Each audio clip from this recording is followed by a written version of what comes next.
ముస్తఫా అక్రమ వ్యాపారాలు చేస్తుంటారని ఆరోపించారు టీడీపీ నేత ఎంఎస్ బేగ్. జగన్ ప్రోద్బలంతోనే మాజీ ఎమ్మెల్యే ముస్తఫా ఆగడాలు రోజురోజుకు పెచ్చుమీరుతున్నాయని విమర్శించారు. కిడ్నాప్ వ్యవహారంలో అధికారులతో ముస్తఫా మాట్లాడిన ఫోన్ కాల్ డేటాను విచారించి బయటపెట్టాలన్నారు.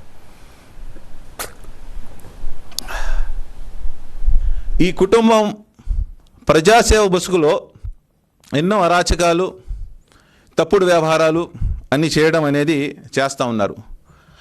వాళ్ళు చేసిన పనుల్లో ఒక హెర్బల్ సోప్ ఫ్యాక్టరీ అని పెట్టి పొగాకు ఫ్యాక్టరీల పేరుతో ముస్తఫా తన కుటుంబం ఒక పెద్ద స్కామ్ కూడా నడవటం జరుగుతూ ఉంది.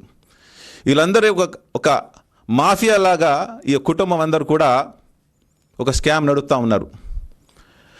ఉన్న ఆ సోప్స్లో సింథటిక్ అంటే హానికరమైన సింథటిక్ రసాయనాలు వాడుతూ, అలాగే సామాన్య ప్రజల యొక్క ఆరోగ్యాల్ని దెబ్బతీసే విధంగా ఈ వ్యాపారం నడుపుతూ ఉన్నారు. గతంలో కూడా ముస్తఫా ఈ యొక్క గుట్కా ఫ్యాక్టరీని అనధికారికంగా చేస్తూ గుట్కా లైసెన్స్ లేకుండా కూడా నడిపిన దాఖలాలు కూడా మనం చూసాం.